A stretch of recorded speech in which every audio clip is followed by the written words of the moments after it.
Hey, bum, bum, bum, bum. Ooh, ladies and gentlemen, boys and girls of all ages, welcome to Wrestle AM. It's half morning show, half wrestling show, all BS. I am the huge one kid idiot Dave Koco, and I am joined by my raccoon friend at SidsLight everywhere.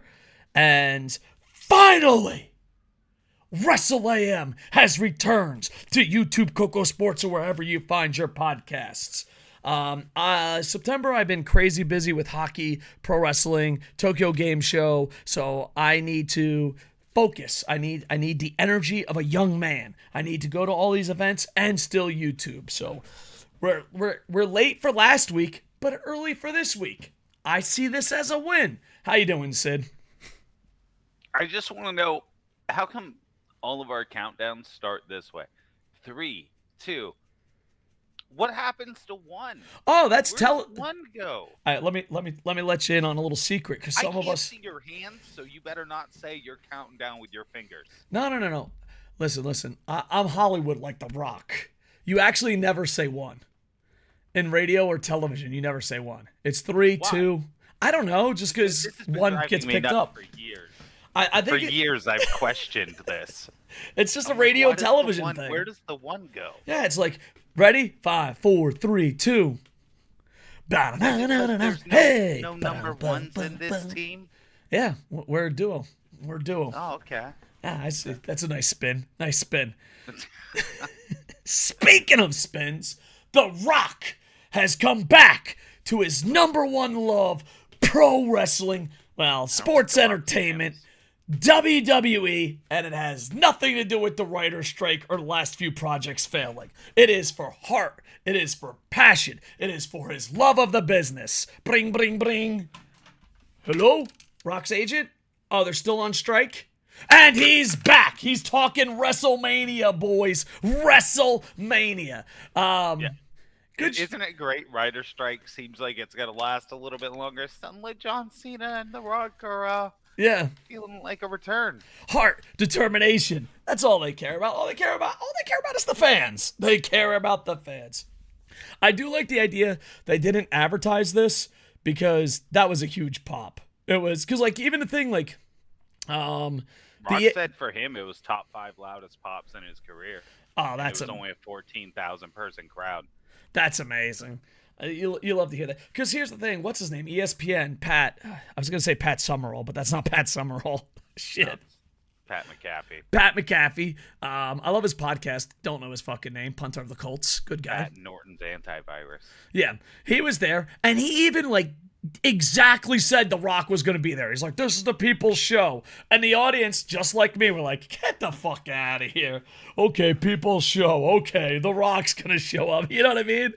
And then boom, he hits it. Super fun. They edit out asshole chants. They go against Austin. This kid better get over. I mean, this kid, dude, he's fought Stone Cold. He's fought The Rock, John Cena. If this kid doesn't get over, man. Yeah, they definitely believe in him. Yeah. So, but overall, it's one of those things, they worked you and it was a shock, but afterwards you're like, why didn't we see this coming? And there's talks of him and Roman Reigns at WrestleMania in Philadelphia.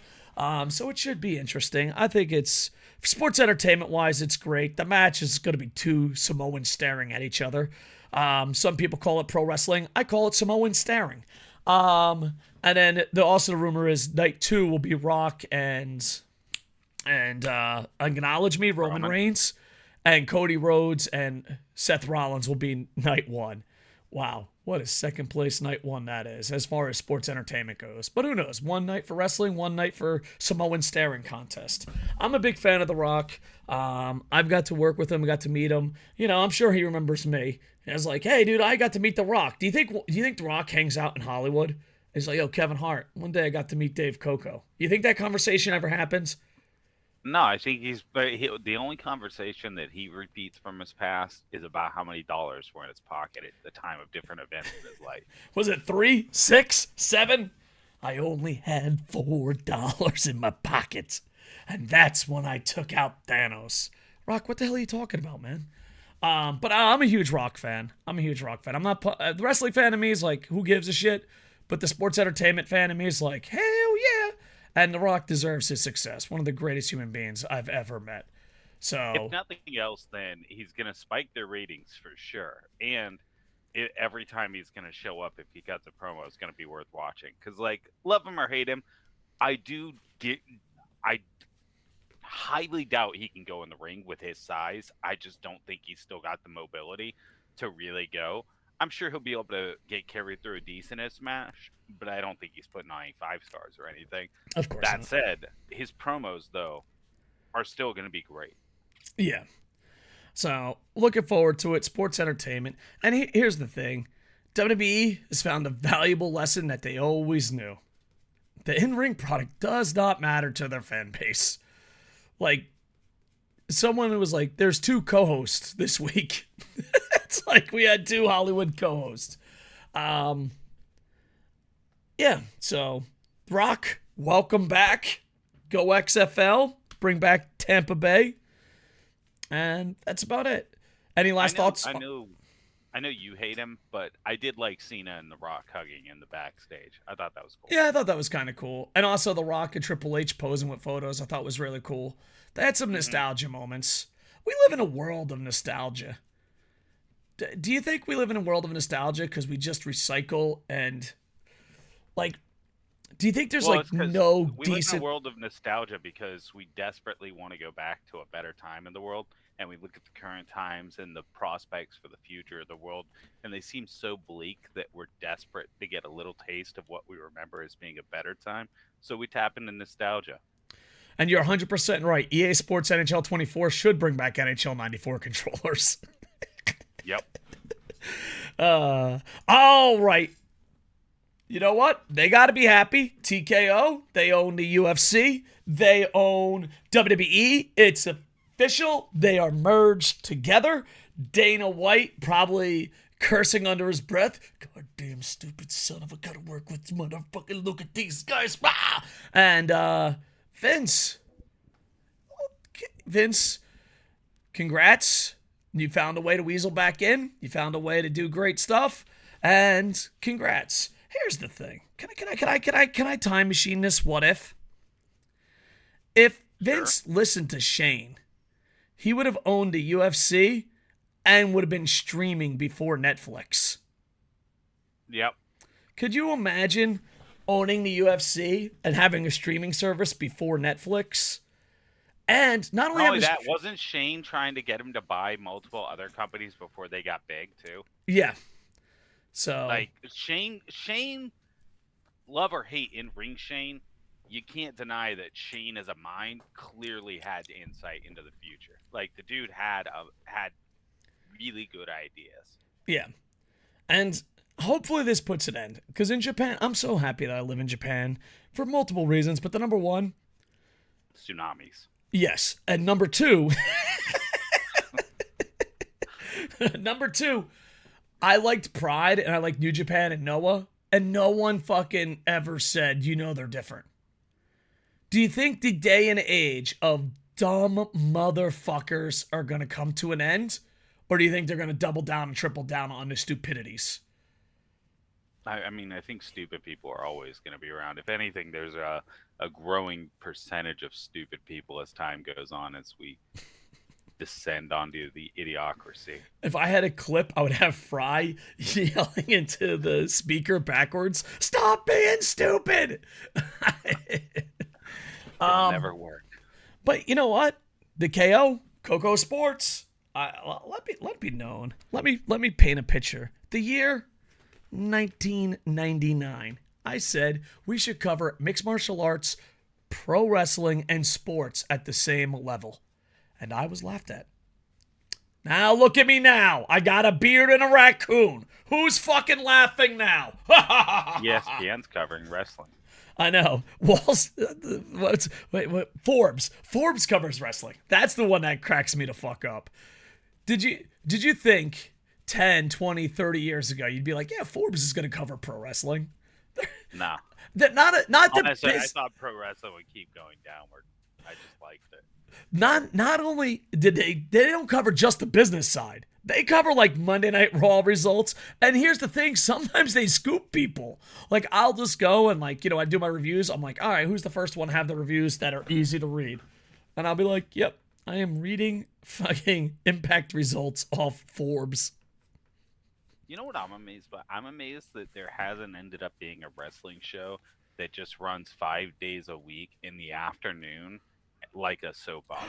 They did when we were kids in the 90s. I think it was the USWA on ESPN. I only remember this because I remember because like my friends were into girls and I was like, and you weren't? No. I was a late bloomer. I kid you not, I did not give a fuck about girls until like maybe my first year in high school. 20. I mean, last year in high school, or like when I went in the Marine Corps. Because let me tell you, in middle school, I was like, dude, okay, listen. You can go back and watch the USWA every fucking night. They had Sergeant Slaughter. They had Jim Your Duggan. bedroom was covered in posters of shirtless wrestlers, wasn't it? And athletes. Come on, dude. half of it was athletes. Male athletes. Though, but if you want to question my sexuality, I did have an autographed picture of the famous actress in Necessary Roughness, the kicker. I had Kathy Ireland. I had an autograph from Kathy Ireland, and talk about big balls. Was that Kathy Ireland in that movie? Yeah, she's the kicker. Oh. Kathy Ireland, we met her at a Bud Light thing, and I asked, and my cousin goes, dude, say something stupid and see if she does it. And I said, can you put to the sexiest guy I've ever seen, Dave? And she was a sport about it. She's like, yeah, sure, whatever, dude. I don't fucking care. Here you go, kid. Yeah, because she probably got tons of weirdos asking her to do that. Probably. She probably signed that exact autograph, including to Dave, at least 20 times. Dude, I brought girls into my room to show it off. I'm like, if Kathy Ireland thinks I'm the sexiest, come on, ladies. All those women thought you signed that yourself. 100%. There's no way they thought it was real. No way. Yeah, they're like, wow, this dude really signed a poster of Kathy or whatever. But Holy anyway, it looks like it's time for a pity lay. Get them any way you can, boys. The crazy part is, I remember like the people like, dude, let's go fucking hang out with the girls, and I was like, hello, dude, check out this. They had like USWA. I might be mispronouncing it. I think it's USWA. It might be different letters. I remember they had Sergeant Slaughter, Junkyard Dog, every afternoon. And then here's the best part, boys. Here's the best part. You ready for nostalgia? Yeah. After that was beach roller hockey. I was in fucking heaven. I was like, dude, I can watch pro wrestling every fucking weekday. And then, I don't even fucking brag. I don't want to brag, dude. Okay, listen to nostalgia. TKO, thank you for buying WWE. Anyway, nostalgia. Dude. Yeah, it looks like they ran United States Wrestling Association ran out of Memphis from 89 to 97. That's that. Every day. Founded by Jerry Jarrett and Fritz von Erich. Wow. Yeah. So every day I would go Jerry home. Lawler was an owner. Every day I would go home, watch that. Then I would watch roller hockey, and then I would watch the Super Mario Brothers show, Super Show, of course, and then I would watch Darkwing Duck. I remember one time, my friend was like, "Hey man, I'm gonna bring girl to my house." I'm like, "I don't give a fuck. I'm watching Darkwing Duck," and I think I cock blocked him, cause she's like, I'm not going to fucking hang out and watch Darkwing Duck. And I'm like, bitch, there's the door. There's the fucking door. Okay? We watch USWA. Listen, we're watching Darkwing Duck right now, with or without you. Yeah. My friend was not happy. He was like, God damn it, my mom won't let me in the house. Because my parents were never around. Advantage being a street rat. And I would just watch USWA, roller hockey, the Super Mario Super Show, and Darkwing Duck. And I'm pretty sure my nerdiness cock-blocked one of my good friends. But nice. TKO would never cock-block, so there you go. Fun fact I read about was, while you were talking, apparently USWA is how WWE got Lawler. They got Lawler on a talent exchange deal with them. Oh, that's awesome, man. Yep. So, gentleman Chris Adams had to work in USWA so that they could have Jerry Lawler at the WWE. That's kind of cool, man. I wish back, dude. Here's the thing. I fucking hate that people are so tribalistic. Dude, we had WCW, ECW, USWA, and we fucking loved it all. Fucking perverts. You're all fucking there's still perverts. a lot of people who love everything. You gotta ignore the tribalists, because I think It while does get out the of control. tribalists are really vocal, I don't think there are as many as people think. Yeah, it's kind of I like think most online people players. think- People think there's more online players than offline players in video games, and it's just not true. I think if people got the opportunity to be introduced to other products and actually watch them for a little bit, most people who are fans of one product would probably be more open to the other one. Yeah. Well, and not only that, but it's kind of like, A, you get to be edgy and make fun of another company. B, you only have to watch one company. And C, Way easier. yeah. It's just like, hey. So, TKO WWE, they're planning on cutting a lot of people. If they do make cut within, when we're recording this, they said they're going to cut a lot of people within 24 to 72 hours. Source, internet. If they do, we'll make a YouTube video on YouTube KocoSports. So, TKO, I think it's like, I don't know. I think it's kind of a cool thing. So, I think it is too, and I also think it opens up to different future deals. Like, I think with it being TKO instead of just WWE, there's a lot more potential for crossover. and it's easier to get sponsorship. Like if you're Koco's Koco or KocoSports, they'll just go to you and be like, you could be in UFC and WWE. It's just especially for like manly man products like KocoSports. Yeah, like I do think it's going to be interesting though, and you got to wonder how much the TKO money coming into play actually impacts The Rock showing back up. Yeah, it's gonna be an interesting situation. And also think when you want to talk about, we didn't make a slide for this. We'll put it in this section. There's TV deals talking with Disney and Amazon. Fox is out. Disney and Amazon is in. If it's Disney, hey, that's a fucking Either one that's of a them is boat. a really good streaming deal. Yeah, 100%.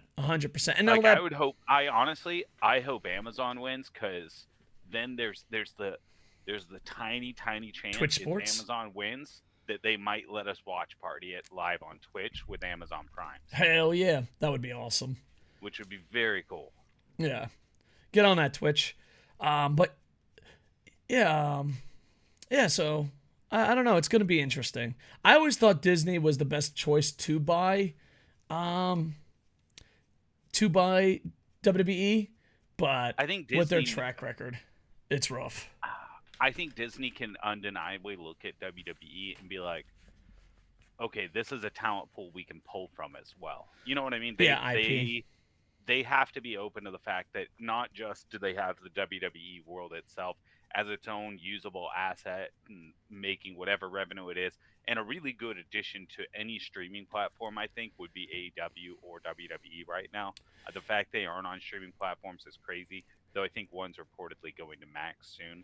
Yeah, AEW but might be going to Max. I think Disney, though, has to know, like, all right, John Cena worked out. Stone Cold has done a few movies that were fine. The Rock worked out great. Batista worked out great. Clearly, there is talent they can pull from in wrestling that they can use. So for them, I see WWE having more value than for Amazon.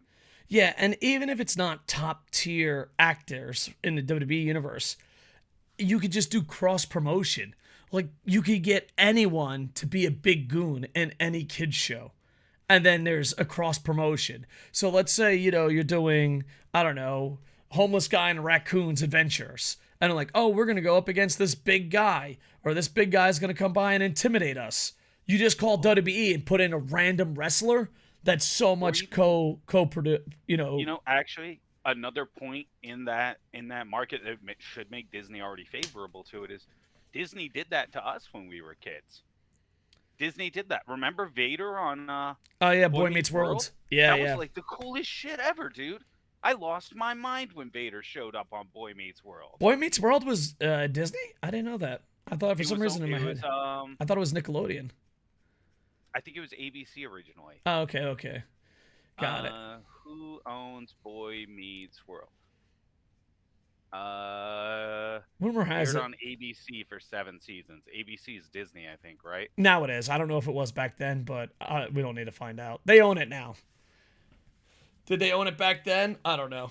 But they're trying to sell it right now. Raccoon, how much money you got? We can buy ABC and run Lost on Twitch 24/7. Yeah, but do you think they're actually selling ABC with the rights to all the shows of ABC? Or do you think they're just selling ABC? They'll probably just sell the networks and the news, to be honest. They're probably not going to sell the IPs. I think they're going to keep the video library and the IPs. Do you think? All right, fine.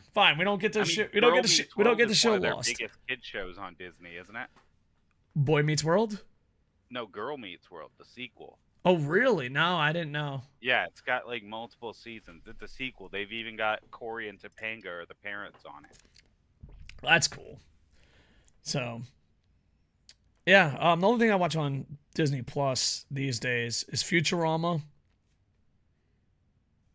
Also, they were bought by Disney in 1996, so Disney did own them for Boy Meets World the entire run. And then there we go. There you go. We got it.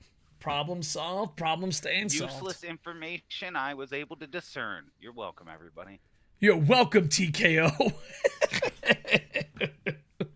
So, but yeah, I definitely think that they know the full value they can get out of using wrestlers for all their shit. Yeah, because you'd never have to deal with an actor again for size. You know what I mean? Mm-hmm. You can just grab them, be like, "Hey, come on in," and then the thing is, you can lowball the price because you're like, "Oh, it's co-promotion. We're gonna promote WWE. WWE's gonna promote us," and then the wrestlers lose because they want a chance to go up. Yeah. Everyone wins except the wrestlers. I don't know. The wrestlers, I think, win long term because once they get a certain value established, they can turn into Rock, Cena. Yeah, Batista. Yeah. So, and not only that, but it's kind of like WWE. No, until then, WWE might be the NXT of Hollywood. It's like, congratulations, you did great in WWE. Let's put you in the latest movie. Yeah. So there you go. So hopefully TKO does some good things, and I don't know. I'm kind of excited. Doesn't Disney have plans right now to use Becky Lynch and Seth Rollins? Wasn't that a thing that they're supposed to both be in upcoming things? I'm gonna say yes, just for the sake of the conversation, but I don't know. I know wrestlers are now in a lot of TV shows and movies. Hey, get Seth Rollins laugh in a movie as a villain. I'm on for it. That evil laugh he has is so good. Yeah. So TKO, good luck. And next. Wait, hold on. Back TKO? Hold on, go back. Going back to TKO. Rewind. Go. Do you think they're going to have to start wearing Reebok logos on all their gear? Oh, a lot of people have been saying that. I think it will. I think it's so too big. It's too big of a deal. deal. End up having to do the promotion bullshits too. Yeah, but the thing is, you know who it would benefit. By it? What's that? Do you think Brock's pissed about that? Brock? Yeah. Doesn't Brock still wear like Jimmy Johns on his shorts and shit? Oh yeah. He was like really anti that. But the thing is, Brock is not a special beast. He'll do whatever the fuck he wants, and that's true. So whatever. Brock, what if we put the Reebok just really, really tiny, and we put it as the exact same color as your waistband? Well, and the thing is, with the Reebok thing, I think it helps sports fans of sports entertainment. It just makes it seem a little more real, more legit. Yeah. Of course, fucking Vince McMahon will fuck a leprechaun while flirting with his daughter, but still, at least they'll look legit in Reebok gear. And then there's one other thing I thought of that I wanted to talk about with the TKO thing is, do you think we see more opportunities for MMA guys making that crossover now? Now that there's a more direct connection in the back office, do you see where you have, like hypothetically back in the day, if the Forrest Griffin thing was all happening today, Forrest Griffin, ridiculously charismatic, very charismatic. I could easily have seen them making the pitch of like, what if you guys try him out for a while? Yeah, Chael Sonnen would have been perfect. Chael wanted to go there for a while. Like, great opportunity with Chael. They, or even back in the day, Tito would have done great. Yeah. Like, so you have to wonder. At least I wonder. Do you think that opens up the door for guys from MMA to go over easier? I think it will, but you'll see the first steps in the video games. I wonder if that's why Ronda left. You'll see WWE. Oh, it's a possibility. Because Dana has been throwing Ronda on the bus like crazy. He's like, she'll never fight here. It's like, and here's the thing. Dana is almost way more predictable than Vince. Whenever he says someone's a piece of shit and will never wrestle there or fight there, he's literally just saying, we're still in contract negotiations. That's it. Because here's the thing. If she really wasn't going to fight there, he just wouldn't mention it.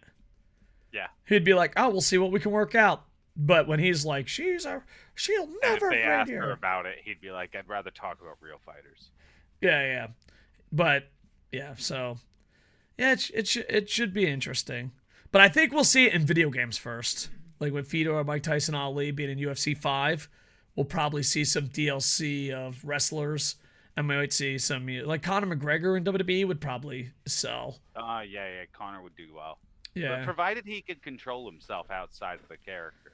I mean, they had Mike Tyson in his prime. Mike Tyson wasn't as unhinged as him. That's true. Like, Mike's always been a little off, but Mike was like a controllable off. Conor's so unhinged, he punches old men for not liking his drink. Dude, I still can't believe. Like, here's the thing. You know, a lot of people turn their back on anything on an athlete. But, like, you know, they're like, oh my God, he likes someone different that runs the country. Oh my God, he drinks a different soda. He's in a different company. Oh, I don't like him now that he's in a different company. But when you punch an old man, not cool. When you don't knock out the old man, then you lost my respect, dude. You didn't even fucking knock that old man out. Now, granted, he might have love tapped him, but still, I'm saying, okay. You sucker punched an old man and he stayed up. Yeah. And a drunk old man. Here's my thing. Don't punch old people. By the way, it's in Japan, it's Celebrate Old People Day. It's a real holiday. We're celebrating old people. So don't punch old people. Official KocoSports message. Yeah, but if you do break that rule, you have to knock them out. You know what I mean? It's just... Yeah, I mean, don't embarrass yourself. Yeah, like, if you're gonna break the rule, it's kind of like... Embarrass yourself once, not twice. Yeah. It's like, yeah. Don't punch old people out. I mean, don't punch old people. But if you do, make sure you finish the job. That's all I'm saying. Am I the jerk? Maybe. Oh, man. Do you think they'll put a WWE wrestler in UFC 5? You think maybe. They'll try and get Brock? DLC? Oh, they'll definitely try to get Brock. Brock is a gimme they'll go for. Because the thing is... I figured they'll try to get Rock, and then they'll probably try to get Riddle. Yeah, UFC is really clever with their games. They don't come out every year, so there's usually a big improvement. Knock on wood for UFC 5. They're bringing Frosted Bite Engine in. But they usually do really good. But they wait a while, so they can bring these guys in for actual legit DLC. Because like if I played UFC 5, had fun, giggled, and like, I'm going to take a break, go back to, you know, NBA, Madden, NHL, whatever. I still play UFC 4 sometimes. Oh, it's so good. But I love it. But like a DLC Brock, if you were taking a break, that would bring you back. Yeah. You know, so I think the first crossovers will be in the video games, in my opinion. Yeah, because they have Brock, they have Riddle, potentially Ronda, though I think that one's really unlikely. And then is there another MMA guy that's Bobby Lashley? Yeah. Bobby Lashley would be a big one. Could you imagine if they did a Bobby Lashley Brock Lesnar DLC? And then they could get like legends that are in both. Like you could dual split the deal, like Ken Shamrock. Oh, you'll be in the UFC and WWE, you know? Like get a couple of those legends deals. So that'd be interesting. How many legends are there that do both? That did both? There's a lot. Well, I mean, if you count Japan, there's a lot. Oh yeah, if you go to Japan, the number just scales exponentially. Yeah, but wasn't an entire promotion basically all MMA guys starting? Yeah, I think hybrid had a lot of that. Yeah, Pride and yeah, there's a lot of pro wrestling crossover. So maybe we'll see more of that in TKO. But here's the thing, like right now they have two powerful companies, but they're going to be about to be a mega powerful company. It's going to be interesting when their contract's up because, hey, ESPN, if you want UFC, you have to have WWE. Hey, EA 2K, who's going to outbid for the other one? Because I can't see in the long run WWE staying with 2K and UFC staying with EA Sports. Eventually, No, I one of them imagine is they going end to up win. on the same. Yeah. They're eventually someone's going to get both. And the same thing with television. Same thing, so it's a very interesting situation. And yeah, and not only that, but the UFC owns a bunch of different mixed martial arts. TKO might have their own channel. You had Raw, SmackDown. Go all out. Just put a TKO fight game out. It's UFC, WWE combined. Yeah, but that means give me it all. That would be awesome. It would be awesome. Let me take my dude through both my careers. Throw in a little boxing. We'll call it KocoSports. Okay, we don't need boxing. I'm sure you'll get some boxing. I don't know. I like when Ali Fury's in the game. I don't know. I like it. I want to use my legs. I don't want to be. No, I mean you can still use your legs, but have boxers in it. Weirdo. No. I'm saying like have boxers in it though. You think they'll ever put a raccoon in it? I mean, just dream big. Keep your head in the cloud. Work your ass in the dirt. Maybe one day. One day. Keep moving forward. Me and Tito Ortiz on the big stage. Hell yeah. I think Tito Ortiz. I don't know why everything's Tito Ortiz. I love Tito Ortiz. Loving Tito Ortiz was great. Oh my god, but Tito Ortiz pissed off UFC and is more known for Impact. TKO is not bringing him back. Yeah, that's a good point. He's definitely not getting on TKO. Yeah. Well. Tito, thank you for the memories. All right. Anything else you want to say to TKO? Reconsider Tito. Yeah, bring Tito back. Bring Tito Ortiz back. We haven't podcasted in a while because we're only 2 segments in and we're 30 minutes in. It's good. This is a double weeker. It's a double weeker, boys. Week early, week late. It's a double weeker. It deserves it. All right, and we couldn't go anywhere without John Cena. The guy is so great. All right, he is the best human being to ever walk planet Earth. We all know that. He's never done anything wrong a day in his life. And here's the thing. A big thing about John Cena is it's not propaganda. He's the real fucking deal. Semper Fi, Marine Corps, infantry, fucking hero. All right? And before I break the fucking news of what the greatest human being on planet Earth is doing, one day I was walking down the beach and life was fucking hard. And then I met God and I said, God, how come you weren't there with me on my toughest times? He's like, that's what the second footprints were for. I was always by your side, son. And I said, but look, you left. There's only one set of footprints. And that's when God looked me right in the eyes and he said, that's when John Cena carried us both. John Cena, great guy, would never do anything wrong. Is advertised for WWE Crown Jewel. The show is taking place in Saudi Arabia on November 4th. Remember how, like, even in Paul Heyman's story, that it's like he stood for his values. He stood for everything that was right. But, like, even in that story, he didn't stand up for himself. So John Cena is being advertised for WWE's next event in Saudi Arabia. The social media account, Saudi Arabia, posted a video on Saturday promoting this year's state-sponsored festival. In the video, it was said that WWE Crown Jewel will include the participation of John Cena. So there you go. I mean, he always stands up and does the right thing. He wouldn't do the wrong thing. Yeah, Never. I'm sure they're negotiating with Punk and Rock right now, too, to get just the ultimate Crown Jewel return. Hell yeah. Let's make it happen. Here's the thing. Let's just pretend we live in a world where people are good. do you think, because the way Triple H sold it is that, well, you have to start talks with people to move them forward. Do you think any of that is genuine? Do you think Triple H is like, yeah, let's make the world a better place? Or do you think this is, go, go, go, go, go, thank you for the cash? Yeah, no, there's sports washing. Yeah, sports washing. There's no secret agenda to turn them into good people. Yeah. There's sports washing. Because like you can't I do agree with in real life, I do agree that you have to talk to other countries, and people in other countries aren't evil, governments are, said the anarchist.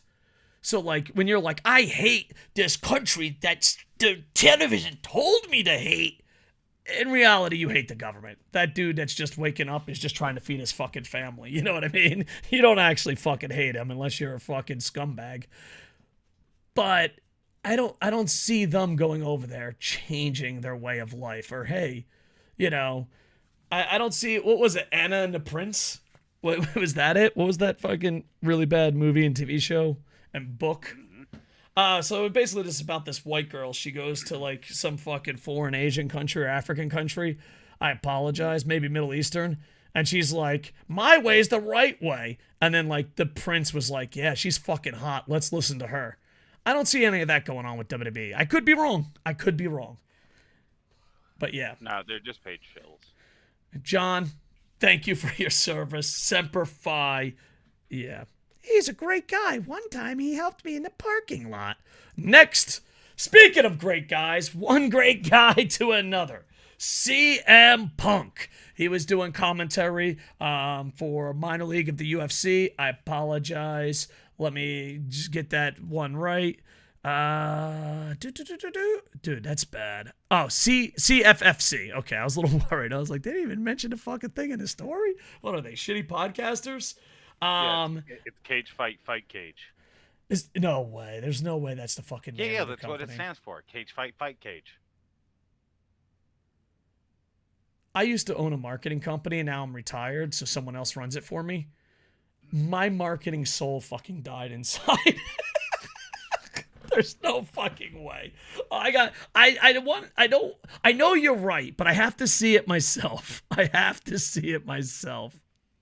don't know why you wouldn't believe me about Cage Fight Cage. Because I do believe you, but I still, there's no way a company's that stupid. Nah, it's Cage Fury Fighting Champion. Oh, is it? Yeah. It's still stupid. Cage Fight Cage would be a better name. It would be. Oh my god, that's such a horrible fucking name. Anyway, CM Punk does commentary on it. Honestly, we thrown CM Punk on the bus. We also praised him. And we live in a world where if you're not fucking sucking some dude off, you hate him. And if you're like, hey, that guy did something wrong, you're a hater. But his commentary is pretty fucking spot on in MMA for the small events that I've seen him do. But the big news is, he says 2-3 weeks, 2-3 months, a short period of time, he'll be back in the WWE. You know, the company that knows how to control him and be professional and not lose. Is 2 to 3 something. Let me check. I want to be 100%. 2 to 3 months would be, right around the time of the Crown Jewel. Yeah. So I think they're talking about him maybe going to Chicago. So 2 months from now. So he said 2 to 3 months, and he said 2 months from now is Survivor Series. So, but WWE will be able to control him because he's never lost control in WWE and been fired. They'll get it in his contract that if he becomes a problem in WWE, he has to fight in the UFC. It's like, Dana's gonna pick his opponent. Yeah. So I don't know. That's the thing. The only thing, if Punk weren't such a draw, I can't imagine why they would talk to him, because the UFC doesn't like him, from my understanding. I know a lot of people online have been saying, "Oh, he's set for WWE now because UFC loves him. Dana White loves him." Dude, my understanding is not that Dana White and UFC love him. He embarrassed the fuck out of that company. Yeah. He made them look like a joke. I don't see them helping him get in, but I do think he gets in no matter what, just because he's such a draw. Yeah, and it reminds me of it's like, if he wants to prove that he's a draw, I would go to a smaller company than AEW and then beat them at Yeah. their own game. An NWA, maybe an Impact would make the most sense. But He won't do that. I remember as a kid, I had an aunt and uncle that divorced each other and then got back together. And I just said, that's fucking stupid and disgusting. You're really fucking dumb and I hate you. I was a little kid. I probably just went outside and played basketball. But that's what I was thinking, at least, you know? Mm-hmm. That's what this is. This is the husband that punched the girl in the eye and the girl was sucking 7 dicks on the side. And they're back together. 7 dicks? 7 dicks at the same time. She was That's a saint. impressive. Yeah. And they're back together going like, yeah. And not that, but have you ever met a couple? I met like 2 couples like this. I don't want to pick on them. But they're the biggest pieces of shit and they hate each other, but they hate their exes more. So they just like, yeah, we're going to stay together because we're going to prove our exes wrong. That's what this reminds me of. It reminds me of just a pathetic fucking group. It's fucking pathetic. Well, here's my thing. I was not actively watching wrestling at the time of Punk's Pipe bomb? big rise to prominence. So Got Summer Punk, all that, I didn't watch. Oh, it was Wasn't watching good. actively then. I've seen it since, but I wasn't watching actively then. Pipe bomb, I wasn't watching then. Ooh. Pipe bomb, I did get shown. That was part of what re-piqued my interest in wrestling again. Mm-hmm. But it was really Daniel Bryan was what got me to get back into wrestling again. But according to WWE Sweaties, they only have 1 star in AEW. Daniel Bryan's not a star. Yeah, no, Daniel Bryan's what got me back into wrestling, 100%. You go back and listen to the first appearances of me on KocoSports, and you hear how fucking pro Daniel Bryan I am. And even once he was gone, I thought he was coming back every fucking episode. Daniel Bryan for sure. But I don't have that same nostalgia that everyone else has for Punk. So to me, he's just been really overrated so far. Like, I get why people liked him. I've watched his old stuff. I've watched his ROH stuff. I get it. I don't get it right now, though. I think if you judge people honestly on the current product they're presenting, he has not been as good as a lot of people have made it out to be. But I don't think wrestling... I'm sure people will hate that opinion, but I think... Well, no, because, like, you have to take a side. If you think...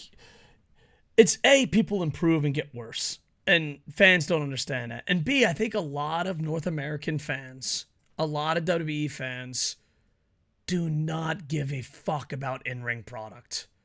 Like, who's the really popular guy? John Wick. Keanu Reeves. I think in the future, Keanu Reeves can wrestle the heel Will Smith, and he'll never actually wrestle, and the WWE fan base will be happy. I don't think wrestling matters. I don't think it matters at all. And propaganda works. It's amazing. And here's the thing, like, everyone has such a hard take. Like, it's like, CM Punk sucks now. He always sucked. No, that's not the case. It's not the case at all. You know, you hate CM Punk. Nope. You can be somewhere in the middle. I can tolerate a bad wrestling match if there's a good story. Yeah. I can't tolerate a bad wrestling match if there's no story. And I guess who's he going to wrestle? Seth? And even a good wrestling match with no story to me is not as good as a good wrestling match with a good story build. Like, it doesn't come close. Like the MJF versus Adam Cole match from All Out, for me that was a fantastic match. But it's because it had a great story build and it was about the story in the match and they used the story heavily. Yeah. My thing is, a lot of people that do story, MJF, is a bad example, but a lot of people that do storylines, they don't really have to try that hard. They're just like, oh, it's a story.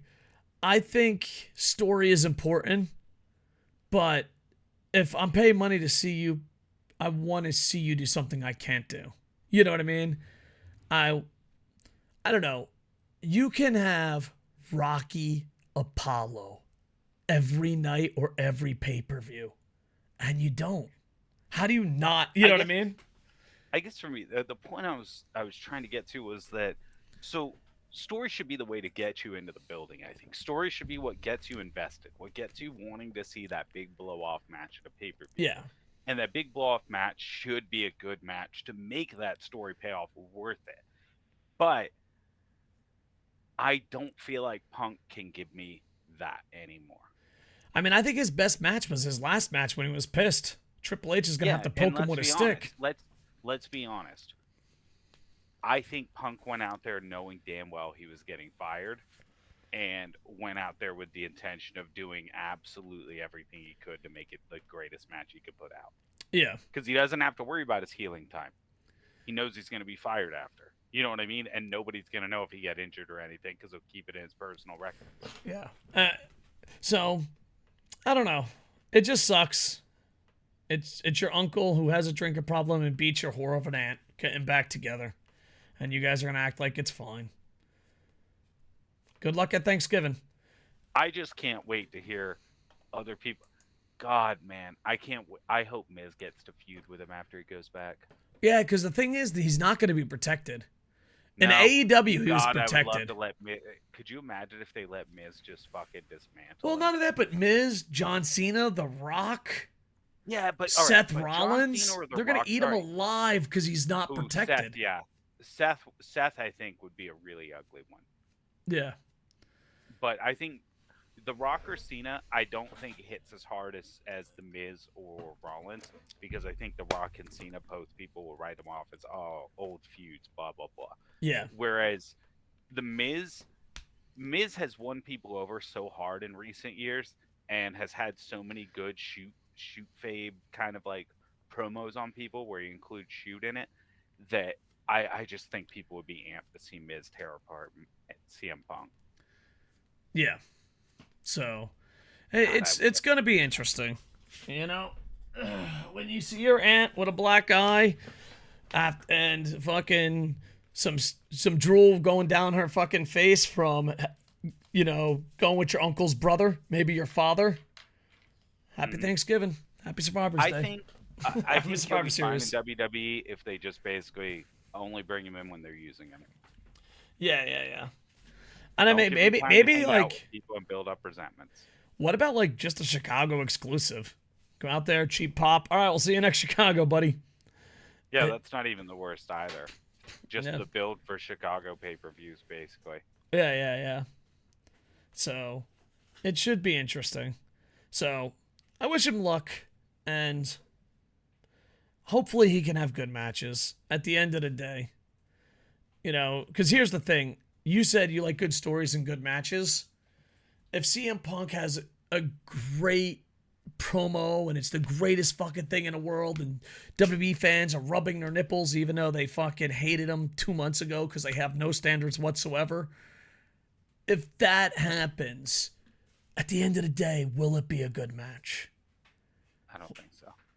You know, he can't compete with Seth. He can't, you know. I think he has to get carried by whoever he is with.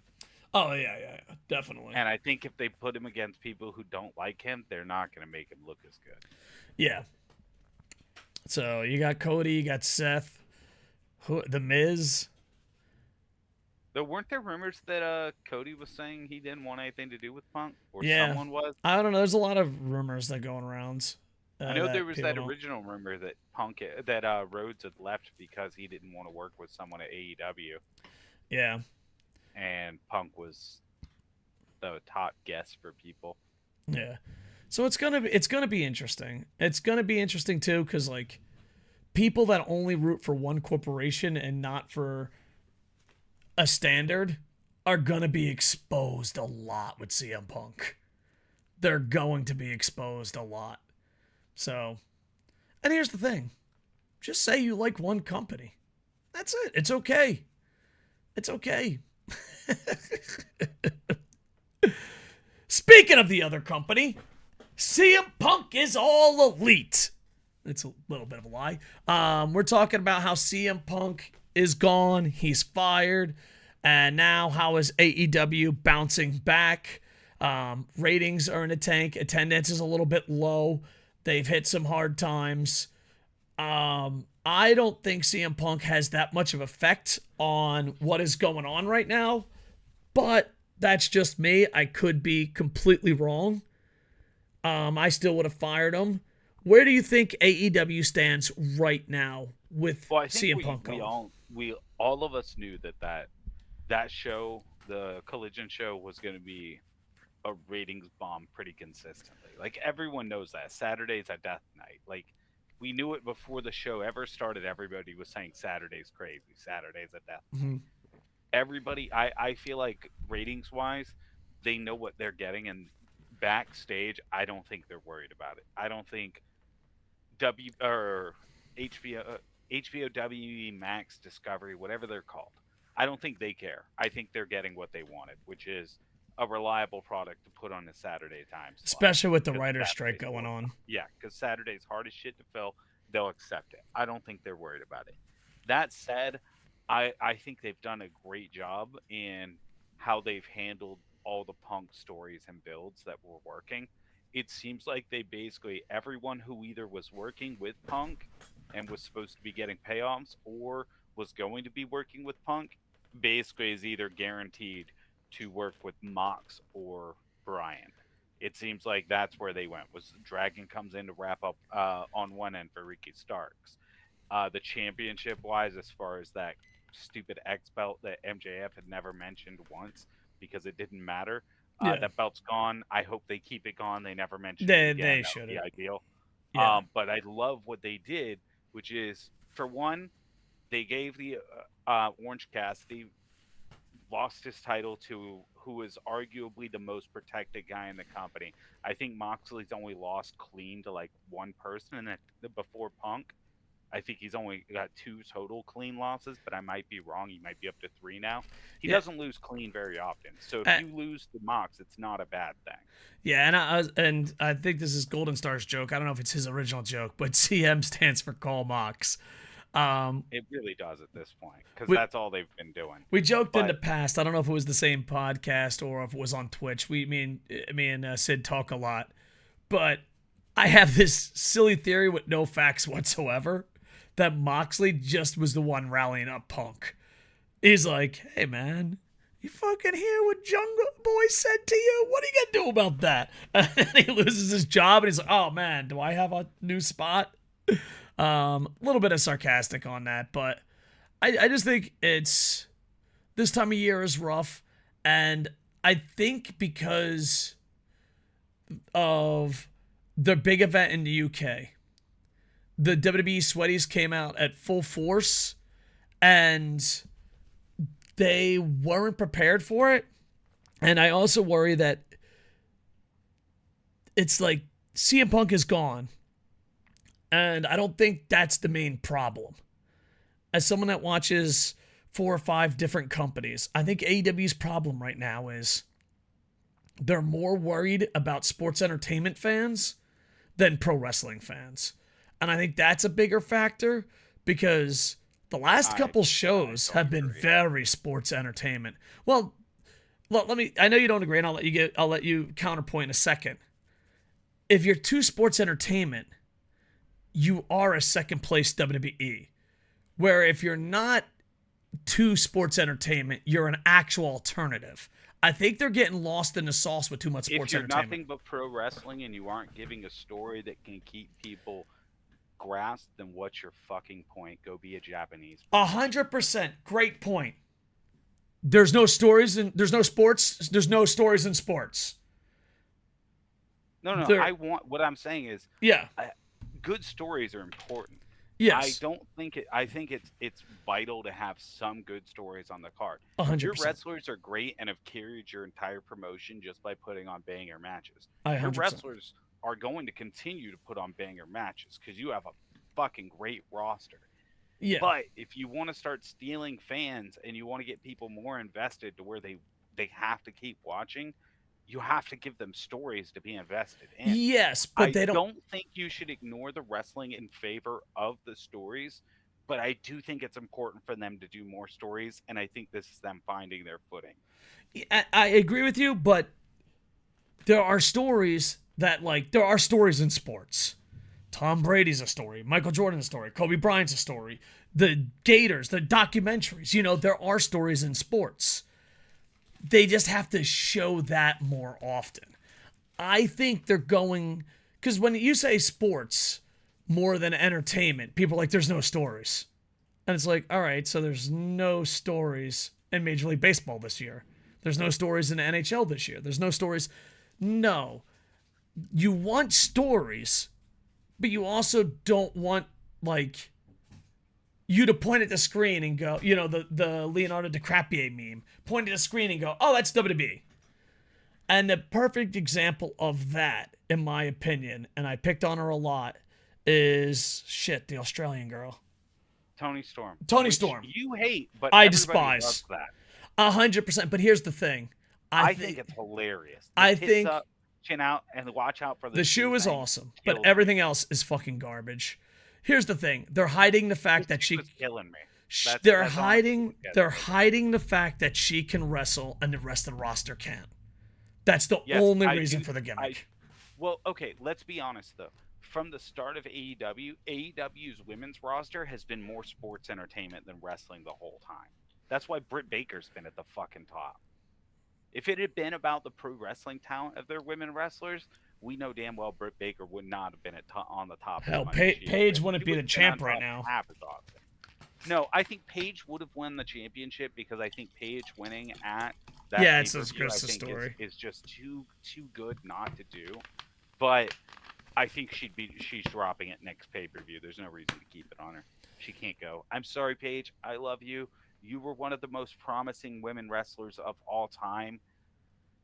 But unfortunately, that injury ruined you. Yeah.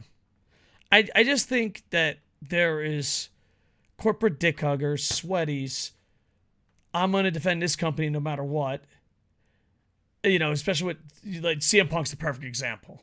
Like, if you want to do research on podcasters that said CM Punk was a piece of shit in AEW and now is pro CM Punk because he might be going to WWE, they serve no purpose at all. They are fucking worthless scumbags. But I think they're listening to those worthless scumbags too much. I think they're going towards, well, we got to be just like them. And it's, I don't know, like, a second-tier WWE is Impact. We don't need another Impact. You know, when Edge comes, who gives a fuck? Oh, Edge is here. You know what I mean? Do you care? No. Have a vision, you piece of shit. That's all I'm saying. So I think CM Punk isn't the problem. The reaction to CM Punk is the problem. And I'm talking about company-wise, you know? Yeah. So, but yeah, hopefully they get it straight. All right. So, well, to continue the thought I was trying to do earlier, OC losing the title to Mox I thought was great because it protects OC, but also because it immediately sets up Moxley to take that championship. Because I think they were going to have OC lose the championship soon anyways, but I don't think it was going to be Mox. I think they put it on Mox because it lets Mox immediately sub into every planned storyline they had for the CM Punk story title. They can now have Moxley run with the other championship and continue elevating the belt from what OC had already done. And it can go overseas. The international title only in Winnipeg is fucking ridiculous. But I think it's really, really awesome that it seems like they immediately slated in storylines that were on the horizon for Punk. They just shifted them to Bryan and Moxley. It was really well done. And it also shows outside of diehard CM Punk fans and WWE diehard fans that he wasn't really that important. If you could be replaced like in an instant, how important are you? To be fair, he did get replaced by two top guys. Yeah.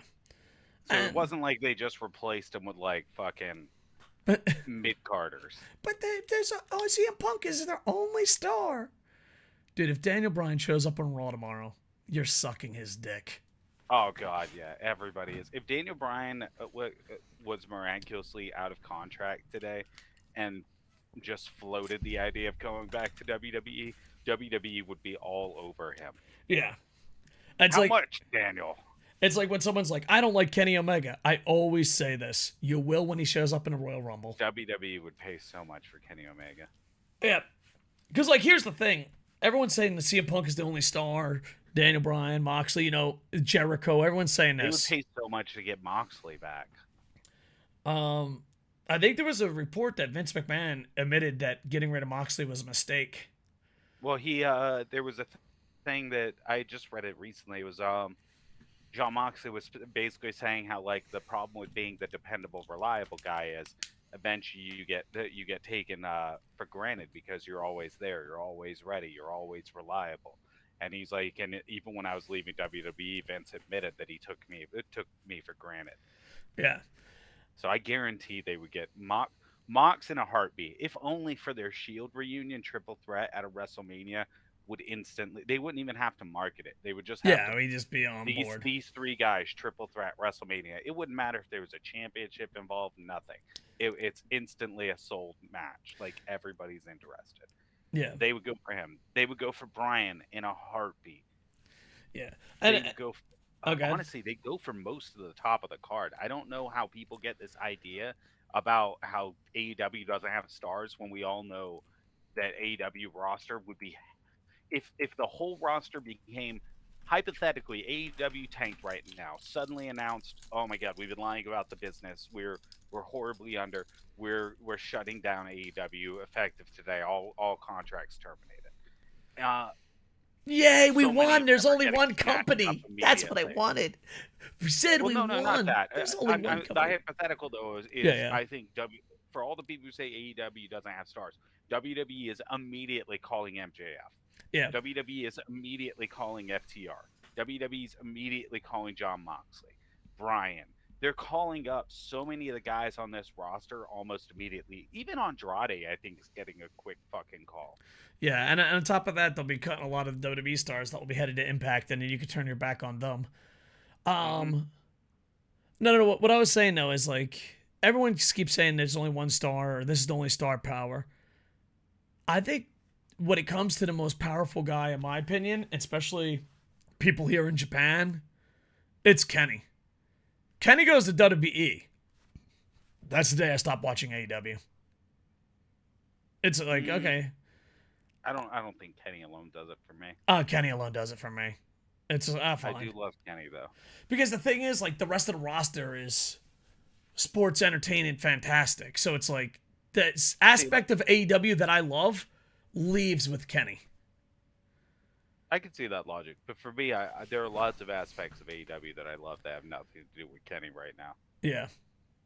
Who do you think is the biggest star? If you said the biggest star in the company, in your opinion, MJF. Yeah, you might be right about that. He's got the sports entertainment MJF is undeniably the biggest star in the company. And know what's the thing? He is so fucking young too.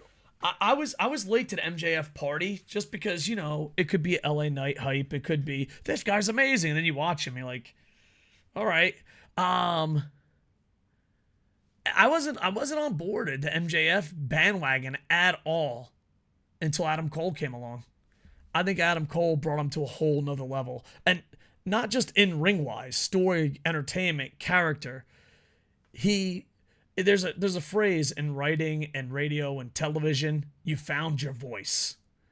And I think MJF went from 17-year-olds going, he's so edgy, I never heard this before. And old fans may like, CM Punk said it, Ric Flair said it, Roddy Piper said it, Family Guy said it. I still can't believe he stole a joke from Family Guy and fucking did it in a promo. I still can't fucking believe it. But anyway, with Adam Cole, it seems like he found his voice. So I think before he was overhyped star. He was still a star, overhyped. But now I just think Adam Cole helped him find his voice, and he's absolutely amazing.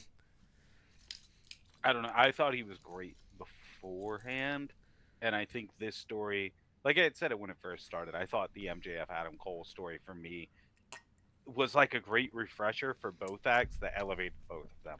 Yeah, I agree with that. Like, it made both of them feel fresh again, and it added another nuance to both of their characters and elevated them back up another level. I thought it's been a chef's kiss. Yeah. All that right. I think inevitably ends in them feuding. But I think this also perfectly sums up how is AEW doing post Punk. We got derailed and forgot it was even talking about Punk for how long. I think Yeah. they're doing okay. Yeah, they'll be fine. I mean, people that hate AEW will still hate AEW. Yeah. It's like, that's not changing. I'm not feeling like I'm missing a Punk shaped segment every week. No, no. All right, If right. anything, I'm enjoying the wider talent pool on Collision. Next segment. But Jade Berg, Jade Berg, Jade Berg. Reports reports are she's headed to WWE. Let me pull this up real quick. Jade Cargill expect to report to PC this week, so the Performance Center. I'm reading this off tpww.net. No affiliation whatsoever. Jade is currently expected to be leaving AEW and head to WWE following the end of her contract, which is believed to have been this past Wednesday. PW Insider's Mike Johnson reported that a source confirmed that Cargill's contract with AEW expired last week. Those spoken with in WWE reportedly stated that Cargill is currently expected to report to WWE Performance Center in Orlando, Florida this week. And what I want you to do on your little homework assignment. If someone hated CM Punk 2 weeks ago, no, we'll say 2 months ago. If someone hated CM Punk 2 months ago and love him now, they're fucking pieces of shit. If you hated Jade Berg 2 months ago and love her now, you're a piece of shit. There it is. Jade Berg. Jade Berg is a booking class masterpiece. She has the star power that WWE is looking for. She was booked to hide her weaknesses and had one hell of a run. And according to reports from PW Insider and the internet, she is headed to Orlando. do you think it's shitty that she had such a long run and gave so little back before leaving? I think that is really shit. But I can't deny her for WWE is a perfect fit for her and WWE. Yeah, they're perfect for each other. I'm hoping that WWE hides her weaknesses and she becomes a star. I think that's the biggest question: is do you think they still protect her? I don't I mean, know what because on one they got hand, Nia what's the point Jax in and others buying? that can't wrestle. That's true, but Nia Jax is the blood connection, and considering The Rock just came back today, you gotta wonder if that played into Nia Jax's recent return, which I think it did, Probably. because that is highly coincidental. The Rock's like, what? One of my family members don't have a job? I'm Dun, just dun, saying, dun, didn't she come dun. back the same week as The Rock? I think she did. I mean, within 7 to 10 days, yeah. Yeah, like it was either this Raw or the last Raw she came back. I think it was this Raw, but I'm not 99%. I'm not 100%. I mean, Yeah. Here's the I thing. think she came back this week, but I feel like that was why. Jade Berg has all the sports entertainment, and if you book her right, you can hide her weaknesses. So the ball's I in think WWE's court. I'll be rooting for her. I don't. I think I they believe you book should her root for smart athletes and. build her. Go ahead, sir. I was gonna say I think they should just book her smart and protect her, keep building off what she built in AEW with the fans, and keep protecting her while you work her up to be a better wrestler backstage. Yeah, and yeah. So I agree with Otherwise, that. what'd you pay for if you're gonna bring her in and instantly crush her? You know what I mean? And expose her. I mean, and all that, but you could even start her on NXT, hiding her weaknesses, and build her up from there. That's where I would put her as NXT. Yeah, she Yeah. needs to be on NXT. I think. And yeah, so and not all that, but you root for athletes and your vision. You don't root for companies, and if you do, and you're not getting paid, you're a fucking piece of shit. With that said, I hope she does great. But as far as I just want to rewind a little bit, your point about her leaving, she's not from wrestling. Her husband's an athlete. She's an entertainer. She's an athlete. You know what I Yeah. mean? They're from a corporate world. They're not from you got to give back. For Yeah, them, I just think like, it's shitty that she got such a monster streak and isn't yeah, giving back. That's what I think sucks. it does suck, but you also got to think she's coming from the sports entertainment world. I was just a star. My contract's up. I'm going to go for the highest bidder. I want to go to Yeah. the bigger stage. It's, you know, like I said, her family is entertainers and athletes. So Oh no, I'm not putting it on her, but I think AEW should have used her and fucking gotten more out of her in the last part of that contract. 100%. Well, there was also drama. She's like, I'm never coming back. I hate the fans. Blah, blah, blah, blah. And who knows? Maybe that was storyline. Maybe it wasn't. It's just, she'll be perfect for WWE. She can go on Taz and blame the fans. But like, Taz, let me tell you something. Taz is like, I'm AEW. Sure you are, Taz. Sure you are. Taz was my favorite commentator. I don't know. I actually like AD as commentator, the overseas extra broadcast, because they like let down their what I call like Reddit witty. It's like, I'm gonna say something that's insulting. Yeah, they're like more friends and having a good time. They had a comment. They had a joke that one of them made that afterwards he was like, "I couldn't wait for the commercial." Oh, really? That's awesome. Yeah. I wish the way, because when AEW goes to commercial, the international audience gets to still hear the commentary on most commercial breaks. I think picture in picture we don't, but I could be wrong. But we get very little commentaries. We get very little commercial breaks overseas feed. And I don't know, they just seem like edgy YouTuber Reddit comments on air. And then they're like buddies and pals and a podcast off air. And I kind of want to like just be like, no, be like that all the time. You don't have to be a dick all the fucking time, you know? Yeah, they're funnier when they're on the international. 100%. 100%. Also, too, like, I don't want to throw him under the bus. Jim Ross never talked. Jim Ross like, commercial break. You guys got this shit. Fuck this, international fans. Anyway, Jade Berg, we wish you the best. And for people that are like, oh, AEW can't book, I think Jade Berg was a masterclass in booking, in my opinion. So, any final thoughts on Jade Berg? No, I just hope they protect her. Yeah, because exposing her like they exposed Goldberg is a waste of money. Yeah, I think she's legitimately got really big potential if you book her right. If you keep protecting her while you build her up to where she can actually go and put on matches, I think she's clearly got star potential.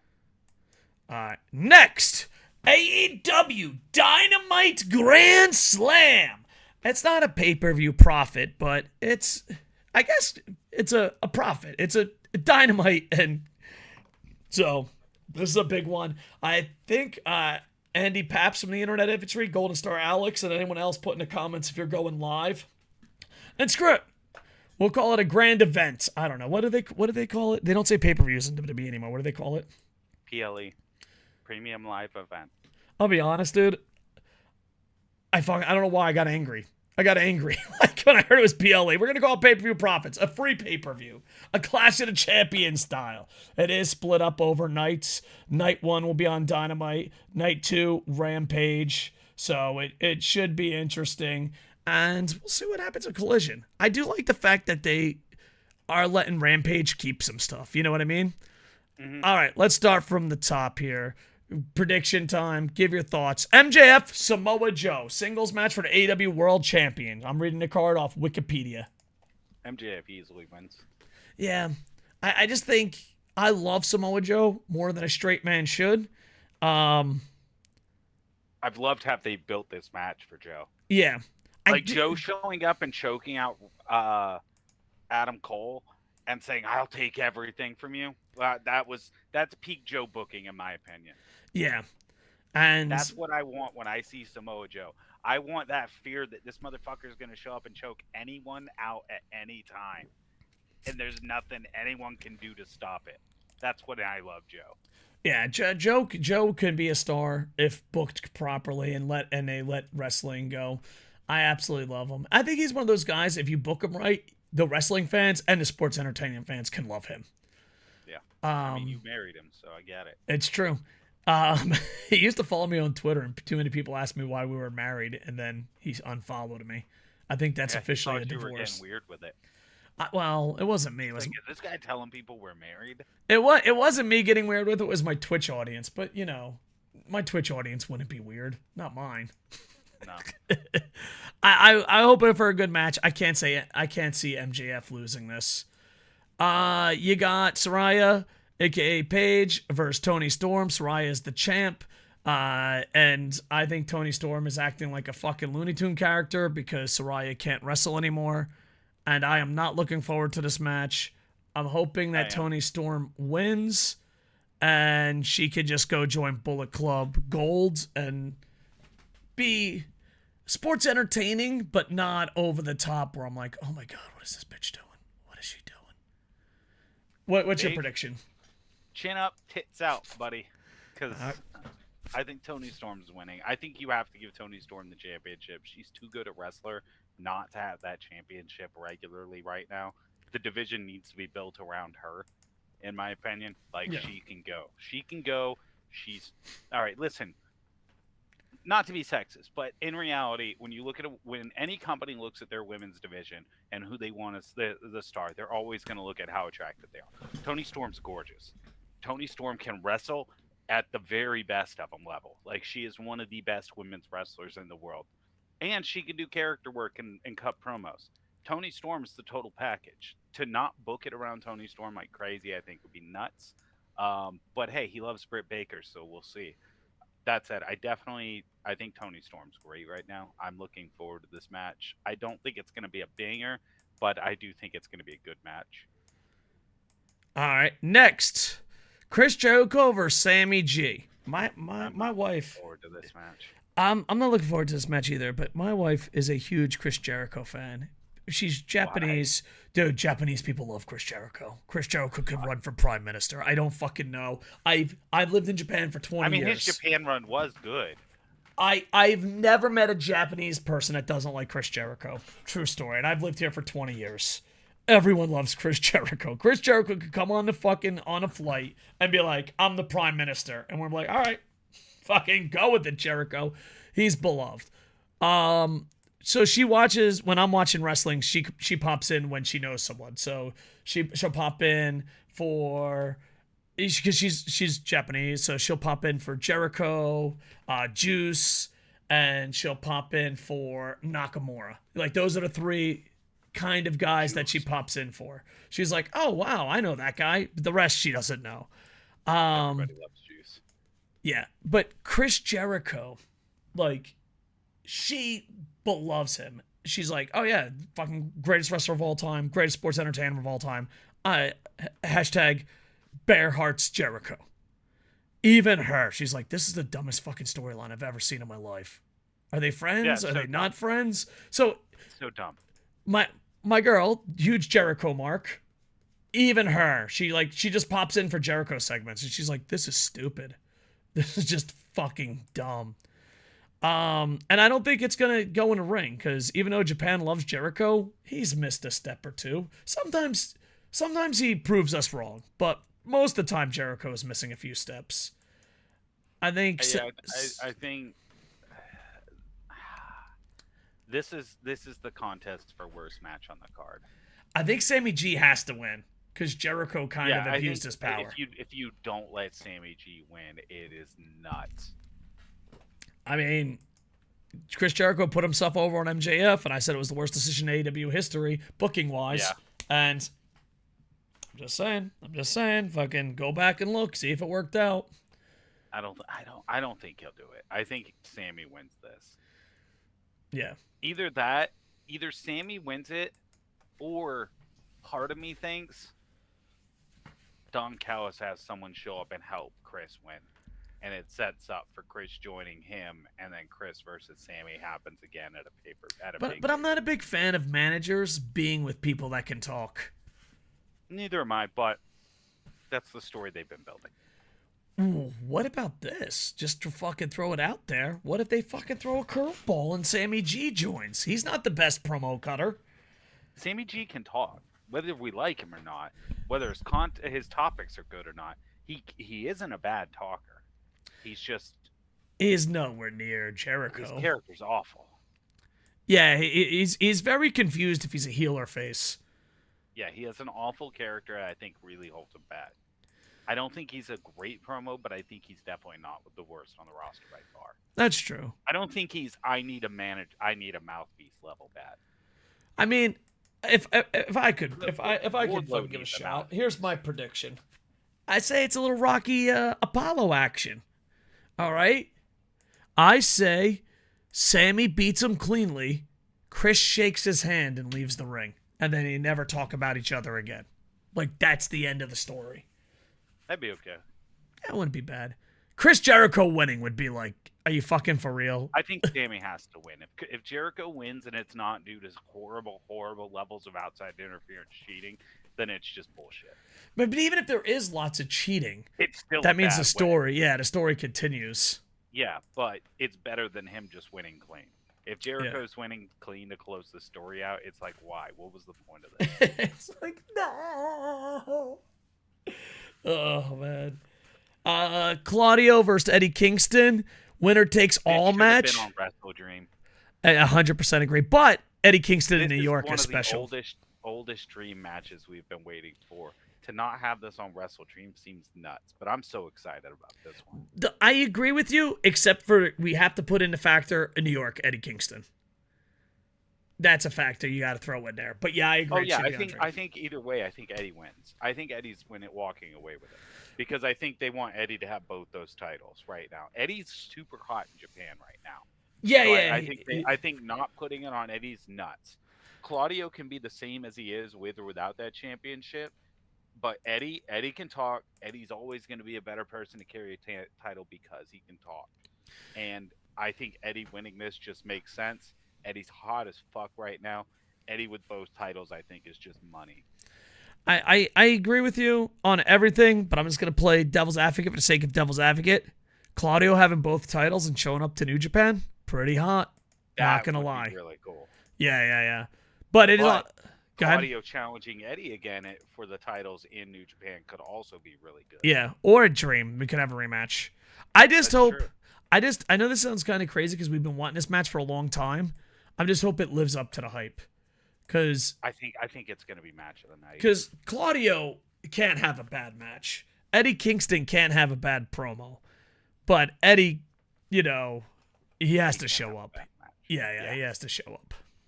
So I think no matter what, I think Eddie is so invested in this match that I think this is going to be a great match. And him losing in New York because like for Claudio, I know it's the shoot is building into the kayfabe, which is perfect. For Claudio, this ain't that big a deal. Shoot wise and kayfabe wise. But shoot wise, kayfabe wise, this is everything for Eddie Kingston. Yeah. So I do like the fact that winner takes all. I like that. I was wondering if only one title was on the line. I'll be honest with you. I'd probably throw a fist and yell at the clouds. So I think Eddie Kingston wins, but unpopular opinion. Maybe not unpopular opinion. It's one of those things, it's a fact. Not a fact, but a strong, almost fact opinion. Claudio is so much better in the ring. Claudio's like one of the best in the world. Good in the ring. Yeah. But I think Claudio. But it also too, like, if you're Claudio, do you want to keep showing up on ROH and Strong? Eddie Kingston would love that. Eddie Kingston's like, I'm on ROH, I'm on Strong, I'm in Japan. I don't know if Claudio has that enthusiasm as that, Because you got to think. I don't know. Claudio loves to wrestle. He does love to wrestle. And ROH is we love to wrestle. This could be match of the night. Which honestly, as a side thing, I think that's why AEW is leaned more into the sports entertainment. Is because ROH, you can't add sports entertainment to ROH. Yeah, but ROH, you just want matches. I had an ROH thing, and I don't know if I should renew it. I kind of watched it, but it was like 2 seconds in. It had a very WWE ECW feel to it, and I just wasn't feeling it. But maybe I have to give it a second chance. I don't know. Maybe. What do you want? You want to do one a little side project together? 1 month of ROH. 1 month of ROH. Maybe.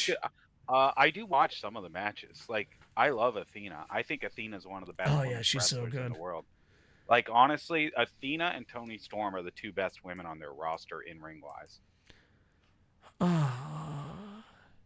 The fact we don't get more Athena on the main roster hurts. Yeah, I agree. I think there's. You forgot Athena was on their roster, didn't you? No. I knew she was on Ring of Honor, but I never watched it. So it's like I knew, you know what I mean? She's It's their like champion, and she is very good. yeah, She's put on some bangers. In fact, the only 2 women listed as being on the ROH roster are Athena and Mercedes Martinez. and they both can hang. Yeah. And they're probably like, dude, we got to fight each other again.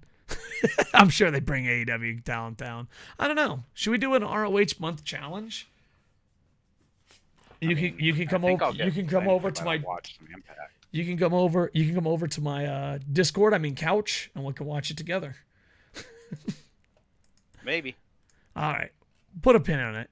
But yeah, that's gonna be amazing. And then you got 5th match: Jon Moxley versus Rey Fenix singles match for AEW International Championship. I could see Rey Fenix winning this, but I think Jon Moxley is way too strong, way too tough, and yeah, I was gonna say I could see Phoenix winning, but I don't think Mox is dropping this title anytime soon. Yeah, Mox I think is gonna take this title to Japan at least once before he drops it. He better. I swear, if they fucking dude, God, dude, could you imagine if he dropped it to Ospreay though? God, that would be. Let Ospreay just fucking blow up the world with that title. That would be me. I drop bangers when I fart, bruv. Oh man, but yeah, it should be interesting. That's an actual quote, by the way. I just want to know, like, hear me out on this one. It's like bruv. I don't love or hate a company. I love and hate a style of pro wrestling. You know what I mean? If whatever company shows my style of pro wrestling, I'm there. It's just I'm honest. But I'm not anti-AEW. But when they say the international title is in Winnipeg, I want to see CM Punk Tony Khan every fucking time. Every time. We got an international title. Stand up and chant it? What? What? Well, he used to stand up and chant CM Punk's name. Oh, yeah. No, I meant he would fear for his life. You think he was chanting that at first until he realized that Punk was in a fight? CM Punk. See, what are you doing? I'm going to kill you. And he's scared and crying. He's like, CM Punk, I fear for my life. CM Punk. Do you think he was doing like a slow, sad chant while the monitors got knocked onto him and that was when he finally stopped? Yeah. He's like, I've been starting to think the guy's right. He's not that good of a person. All right, then they got some matches on the Rampage night 2. I will say though, I think this is going to be one of the rare times where Moxley's the weaker worker in the ring and is holding back the other guy. Phoenix has to slow down for him, I think. Oh, 100%. That's a great point. That's the only thing I think that's going to stop that from being match of the night is Phoenix having to slow down. Yeah.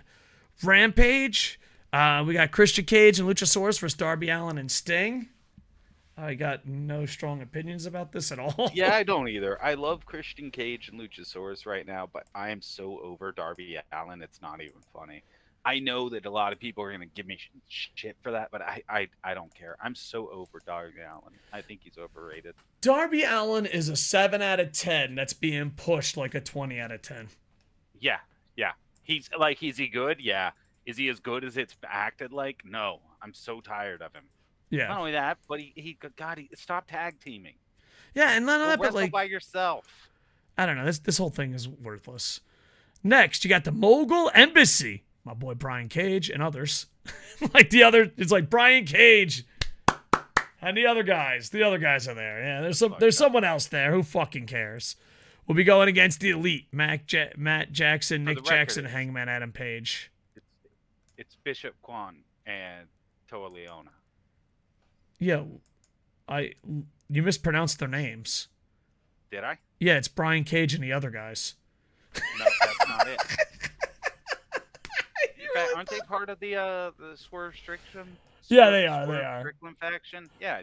Did you really think I was gonna me out of all people gonna correct you how to say their names? Listen, it's pronounced the other guys. Listen, Brian Cage is just happy he's on a card again, and I am too. Brian Cage can fucking go. I think the Elite win this. I think the Elite win this too. Yeah. And then you got the Acclaim versus... The Elite love having trios titles, and we cannot deny that. Yeah. Oh, yeah, this is for the ROH 6-Man Tag Team Championship. Yeah, it's for the ROH trios. Oh, I left that. I didn't lead with the lead. I don't know. Them going to ROH would really spike up interest and make it look like they're more team players than they already are. Like, it cracks me up that people are like, the Elite aren't team players. I'm like, what fucking nerds? If you don't think the Elite are team players, you're a fucking nerd. You can like CM Punk and not be a fucking complete fucking idiot. You know that's an option, right? I don't know. The Acclaimed will be going against Dark Order for the AEW World Trios Champ. So we got no single match. This one's hard for me to predict, honestly. Yeah, because like the Dark Order deserves it, but the Acclaim is perfect. Yeah, they're both so hot right now that it's like, fuck, who do you give it to? I give it to the Acclaim. Dark Order. I mean, Dark Order does make sense. I mean, Brawl USA, James Legend, and Dark Order fans would go insane if they lose this. Because here's the thing: the Acclaim loses this, they're on smooth sailing. Dark Order lose this. Yeah, Dark Order loses this. It's like, dude, are you fucking still in the roster? It's like, you guys are still in the fucking roster? They've been rebuilding themselves as more serious and monsters that if they don't win this, I don't know. Yeah. If I don't see that little roided up muscle monster with a belt soon, I'm going to snap. I'm saying who I'm talking about. I'm saying the Acclaim and then cut the Dark Order. You know? No, I can't cut the Dark Order. Look at Evil fuck Uno. you. Fuck you. The Dark Order wins this, and the Acclaim goes back to being a tag team. I was looking into my TKO heart about cutting people. Oh, shut up. Now I'm wrong. No, you know what? You ever have an idea? The Dark Order, and I want to slap you. The idea if you wanted to cut John Silver and Evil Uno is disgusting. Look, I'll be honest, Evil Uno's the one that saved me over. Fuck John Silver. What? Fuck John Silver? I said it. You know what? Sometimes you gotta be controversial. Bro, I hope John Silver and Neville get together and form Super Midget. Which one is the one that's like really angry on Twitter all the time? John Silver. He's funny. Why is he so angry? Do you think he's legit angry, or do you think he's just busting balls? I think he's busting balls. It's funny to me. Maybe he really is angry, but I think he's funny. But here's the thing. Here's the thing about Twitter and Reddit and YouTube comments. Actually, both of them have been being dicks on Twitter since they started this new run. Being like, ha, I'm a dick, hilarious, that's funny. But legit being angry, it's like, bro, come on, man. What the fuck you doing over here? What are you, Taz? Get the fuck out of here with that shit. Yeah, so that's it. There you go. Dynamite has all the best matches, and Rampage has 2 6-man tags, and Christian Cage, Luchasaurus with Darby Allin and his dad, Sting. Yeah, but the Beaver Boys and Evil Uno are going to take it. You think so? Should we have a silly bet? Oh, yeah. I think Beaver Boys take it. All right. I got nothing. All right, let's go to the next. Bump, ba-da-dum, bump, bump, ba-da-dum, bump. Will Ospreay just had another banger in Pro Wrestling Noah. And people couple asked me about PWI 500. Listen, PWI 500 knows nothing. They have no soul. And they just make bad decisions so that we can react to it. Naito is not in the top 500. These people do not watch pro wrestling. They do not care. And they have no standards. Will Ospreay... No matter what angle you come at the list, you can point out, okay, you're full of shit. Yeah. Like if they say it's the kayfabe list... Oh, that's the thing. It's the kayfabe list. How do you leave off Naito? He's a champion. Yeah. And unless, but he's... By rules, if it's a kayfabe list, you cannot include anyone from a promotion if the champion's not included, I would think. Yeah. Well, he's not a champion. He won a G1, but he's been champion before. All right, so you don't have Naito on the list. He doesn't make the top 500. And then Ospreay's 17. They're literally just doing it for reactions. And they only pick a Japanese guy in a luchador that says, we have Japanese and luchadors, but we don't actually watch. It's like Okada made the top 10. Tell me you don't watch Japanese wrestling in one fucking statement. Okada made the top 10. Enough said. And El Hijo del Viking, they're like, there, we got one luchador, we got one Japanese guy, forget it. And if it's kayfabe, then Roman Reigns should be number 1. Where's Marufuji at? I don't know if there's even any Noah guys. Let's find out. Here's the complete list. Mara Nope, he's not there. Either is Muda. Wow. Muda's not there. Nope. So yeah. I can see not having Muda there. What about Noah? What about Keno? No Keno either. Oh, Keno, 35. All right. Well, this list is pretty legit. This just went up in authenticity. But no. I do think it's wild not to have Ospreay in top 5. He has had one of the best years in pro. 100%. But the thing is, like, what we're doing is why they're bad. If they had a legit list with legit standards, no one would talk about it. They bought it. What people would talk about it because they still have tribalists. That's true. But they bought an IP that they did not create, and they're ruining it. That's what we call Hollywood. We need to just start our own our own wrestling index. Hell yeah! Nah, we're too lazy. We'll do the kayfabe top 15 and a top 15 prospects. I don't know, maybe. I used to WWE can recruit from us again.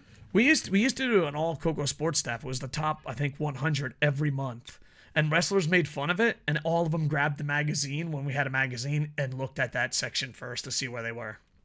Yeah. They're like, KocoSports 100 is so stupid. No. Ooh, I'm number 17. So, yeah. Less stupid today. Do you know who was really good? Fuck, who was the agent for AJ Styles and Christopher Daniels? Agent for AJ Styles? Dude. I don't know. Shit. He ran Wildside.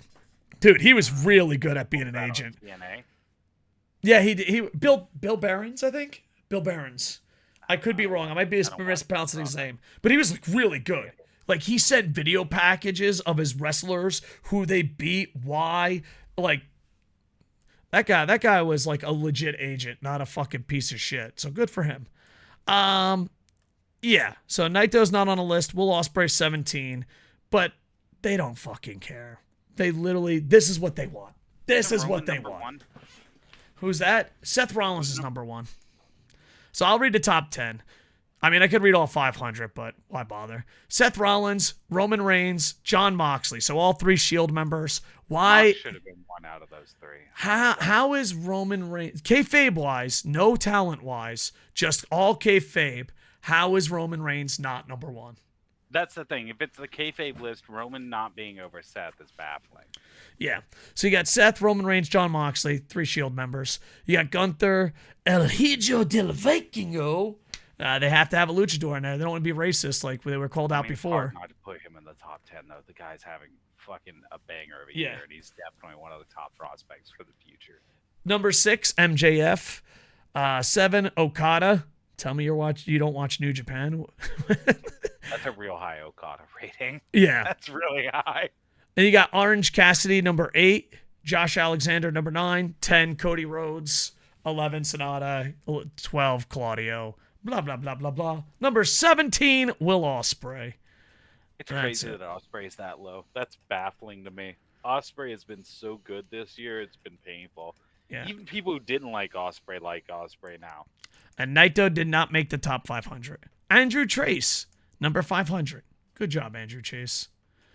I'm trying to see who is someone that is on television. Where's Jake Lee? That's a good question. All right. There's a couple Lees. All right. Dragon Lee's 253. Lee Murati. Wesley, 66. Jake Lee's 23. All right. Nice. They got some Noah. They didn't fucking do Noah dirty too bad. So no, but I don't know why Okada's that high up. No, it's insane. I mean, kayfabe-wise, maybe he always wins. Like, have you been watching Okada's matches? Yeah. So which Okada is he putting up there? Just the Okada that shows up's the only one he rates? Dude, all I know is... He's like, no, I've got 2 different Okadas in my mind. Slow Okada did not make top 500. Okada, though. Yeah. The crazy part is like, yeah, man, Okada's not that bad. Did you see the World Tag League? No. Okay, thank you. But Will Ospreay, number 1 in our hearts. Kayfabe-wise, my number 1 would be Roman Reigns. Shoot, like in-ring, legit shoot style. I think kayfabe-wise, I'd put MJF higher than Roman. Really? Well, we're talking kayfabe. Undefeated for years. Yeah. I mean, more defenses, Okay, so Orange Cassidy. But we're talking kayfabe, right? Yeah, we're talking kayfabe. MJF's 277 days as champion. That's as a solo dude. Roman's reign has pretty much just been with his lackeys. He's had someone helping him back him the entire time. If we're going kayfabe power level, I think, yeah, Roman's definitely high up there. But how much of that is because he has numbers, whereas MJF is all off his own talent? Yeah, and if we're going kayfabe-wise, and it doesn't matter where you go, how is Jake Lee not higher? Jake Lee lost for the first time during the N1 in forever. And we're talking about we're not talking about in ring. He wrestles in Japan. Yeah. -10. -10. So let's see. Yeah. So we got to add 10 if he wrestled in America. Where was Jake Lee? Yeah, that's how kayfabe power lists work now. All right, so he would be 13th if he wrestled in America. Yeah, Satan, that makes more sense. Dude, Kenny Omega's ranked number 25. He was hurt a lot, but that's insane. To be fair, though, yeah, Kenny had a really slow year, I think. Kenny, well, he was suspended. Kenta's 40. And then he was hurt. And then he's pretty much just been doing multi-man matches. Yeah. So, shoot style, I think we both agree Will Ospreay's number 1. Kayfabe-wise, I think you say MJF, I say Roman Reigns. The fact Ospreay's not number 1 is baffling. I stand by it. It's baffling. Like Ospreay said himself, those other guys put on bangers. They need to take a month off. He puts out bangers every time he farts. Yeah. Right. Fun fact, I farted during the podcast, and I was worried if the mic picked it up. It did. Good. What segment? Did you hear the fart.com? Leave it in the comments. When did Dave fart? You can get yourself a Barry Horowitz. Was it a banger? By the way, my mustache is way too long, and I'm starting to fucking just start eating my beard. Every 5 seconds, they're like, bah! Good. Anyway, Will Ospreay, you're number 1 in my heart. Okay, here you go. You just gonna pick number 1. Maybe we'll do rankings later this year. Who's your number 1 kayfabe final and number 1 in reality? Kayfabe, MJF. Kayfabe, Roman Reigns. Shoot. Will Ospreay. It's got to be Will Ospreay. Yeah, it's Will Ospreay by a lot. He's had too good a year. How do you deny Dude, that, man? he's had a great match at AEW. So many amazing matches with so many people. AEW, Impact, he made Jericho look like he could go again. He made Jericho look young again. Yeah. So, there you go. Listen, it might not. I hated Ospreay a few years ago. How dare you? I'm not gonna lie. I didn't used to like Zack Sabre Jr. or Will Ospreay. I didn't like Zack Sabre Jr. can be rough at times. The last few years, though, Will Ospreay's really grown on me. Yeah. I still don't like Zack Sabre Jr. Zack Sabre Jr. is not bad with the time limit. I admit he can wrestle. I just don't like him. I think he's boring. Oh, man, there's sometimes where he mails it the fuck in, and it's the worst. Yep. Oh, a Zack Sabre Jr. match where he mails it in is worse than anything. It's like a younger Randy Orton. It's worse than anything WWE puts on. Now, when he has a time limit and he hustles, he's one of the best tactical wrestlers of all time. But, oh, God, if he mails it in, he mastered mailing it in. But know who never mails it in? Goddamn Will Ospreay. And that's why he's number 1. Number 1. And congratulations, PWI. Being stupid gets you people talking about. Because here's the thing. If the list was pretty decent, people would shrug. Well, I'm pretty sure there's a good amount of people who will scoff at the fact that we have Will Ospreay as number 1. Yeah, but... And all those people would be wrong. No. They have the right to scoff. They can scoff all they want. They're wrong. But they are, but I got something to say. To those people, you'll love him when he shows up in the Royal Rumble because you have no standards. Who wouldn't love him if he showed up? Oh yeah, Royal Rumble? I had a WWE. Up there. Who are you kidding? I had a WWE fan say that they always loved AJ Styles in WWE, even when he wasn't not in WWE, and I was like, wow, propaganda travels fast. Well, Ospreay. Good luck, my friends. I don't know how you couldn't always love AJ Styles. He's put on great matches in an entire career. Yeah, because of tribalism. TNA losing him was the dumbest thing TNA ever did. Oh, 100%. Speaking! TNA, you've done some dumb shit, but that's top. That is the entrance to Impact's 1,000 episodes. Great. It's a perfect entrance. We can talk about the mistakes you've made. Impact Pro Wrestling, They made a few mistakes. They get shit on way too much. They also get protected too much. And for the people that shit on the product and don't see it, you hurt the product, but you do not hurt it as much as people that watch the product and say everything is awesome. That product. Thank you. I'm glad that feels good to know. Yeah, that those fuckers hurt it more. I was worried I was hurting the product. Well, you do hurt the product, but nowhere near as much. But 1,000 episodes. I've been watching it TNA. I watched every pay-per-view when they were $10 on Wednesday. I watched them grow. Peak Impact, I'll always say, was the Samoa Joe Kurt Angle headbutt. It went downhill from there. Dixie Carter is a disease. Vince Russo is a disease. Hulk Hogan, he shows he's not exactly the best of people. You know, maybe the real American might have said a couple things that were absolutely horrible. But overall, they've had some fighting spirit.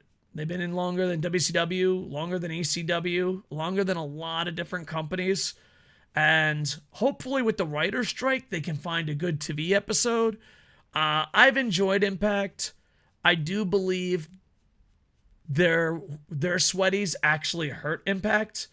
And I don't understand one thing about the internet. The Impact, like, they've been around for 1,000 episodes, whatever. I don't know if they're counting pay-per-view. I don't know if that's 1,000 episodes of Impact or is that 1,000 episodes including Andy Paps, what is it? Yeah, does it include with TNA or just the TV? Oh, does it include TNA or not? That's yeah. But either way, does it include TNA? And also 1,000 episodes as a two-parter, kind of fucking weird. Can we all agree? Kind of weird. Why is it a two-parter? Though, Andy Paps said because he went to it, he said night 2 was amazing too. All right, so we'll have to check it out. Maybe next podcast, me and you will watch both nights of 1,000 episodes. I was watching Impact until they ripped me off. They ripped off Japan. I thought you were serious, and then you said we could watch. Whoo! I mean, I'm up for it. Boy, that was a good one. But yeah, keep fighting. Hopefully, the writing strike goes. You'll get there, and you've done some great things. You've done some horrible things, and Impact is the perfect example of tribalism backfiring. Because if everything is perfect and there's nothing to improve, that means every person that goes to watch it and it's fucking, there's a bad part to it, you don't get those fans back. I think there has to be in WWE, Impact, New Japan, Noah, AEW, there has to be honest conversations that put their standards and the product they like above any company. And I think Impact has suffered the most because of that. But overall, I enjoyed it. Dudley's came back. They brought back some of the female wrestlers. So I guess congratulations. You do get. It's weird because like I feel like the people that bully Impact go too far, but I also feel the people that defend Impact go too far. So. And hopefully the writing strike gets you a really good television deal. And Impact, here's an idea. Don't sell a fucking pay-per-view to a country in Japan and then fucking block access to it and ignore it. Yeah.